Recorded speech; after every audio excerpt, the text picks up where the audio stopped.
Je m'appelle Suzanne Déhoux, je suis médecin ORL. La qualité de l'air et la santé dans le bâtiment est au sein de mes préoccupations depuis de longues années. À l'Université d'Angers, j'ai initié un nouveau métier d'ingénierie de santé dans le bâtiment que j'ai développé ensuite au sein de Medieco et de Bâtiment Santé Plus avec lequel j'ai monté un colloque, les défis bâtiment santé. La qualité de l'air intérieur est essentielle car nous respirons en permanence et 80% du temps dans les bâtiments, logements, écoles, bureaux. Or, de nombreuses études démontrent que la concentration de certains polluants sont 10 fois plus élevée dans l'air intérieur qu'à l'extérieur. Pourtant, les occupants ne s'en préoccupent guère car ils ne le savent pas et n'agissent pas. C'est pourquoi la qualité de l'air intérieur est maintenant reconnue comme un enjeu majeur de santé publique. Les polluants de l'air intérieur sont nombreux, souvent insoupçonnés car invisibles et inodores. D'abord, il y a les gaz. Le plus connu, c'est le monoxyde de carbone, un gaz asphyxiant et mortel, lié surtout à une mauvaise combustion. Il y a aussi un gaz naturel, radioactif, le radon, qui provient du sol, surtout dans les régions granitiques. Mais il y a aussi de nombreux composés volatiles émis par les matériaux, par les produits d'entretien, surtout s'ils sont parfumés, des particules liées au trafic routier, et enfin, les contaminants biologiques, comme les allergènes d'acariens, de chats, les moisissures, les bactéries et enfin les virus. Les conséquences d'une mauvaise qualité de l'air sont nombreuses.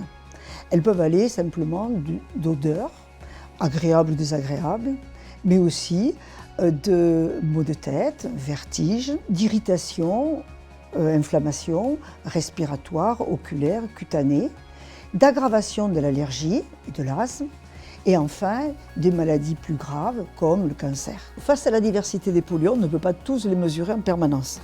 Mais deux sont faciles à quantifier, le CO2 et l'hygrométrie. Le CO2 est le produit de notre métabolisme. Nous l'émettons à chaque expiration et il témoigne de la présence humaine. Dans un local, on ne doit pas dépasser 1000 ppm. Or, il arrive que le matin, dans les chambres, on puisse avoir des valeurs jusqu'à 2500 ppm s'il n'y a pas de renouvellement d'air. L'hygrométrie, c'est la quantité de vapeur d'eau présente dans l'air. Elle est émise bien sûr par notre respiration, mais également par toutes les activités quotidiennes, telles que le séchage du linge, la douche, la cuisson. Elle doit être comprise entre 40 et 60% pour éviter le développement des moisissures et des acariens. Pour améliorer la qualité de l'air intérieur, la première action indispensable, c'est limiter les sources de pollution. Choisir des matériaux faiblement émissifs, étiquetés A+, comme les peintures, et les colles, les vernis. Ensuite, prendre des produits de pose qui est le label Emicode EC1+. Réduire les sources de combustion, cela va de l'encens, des fumées de tabac et des cheminées à foyer ouvert. Et enfin, sélectionner des produits d'entretien non parfumés.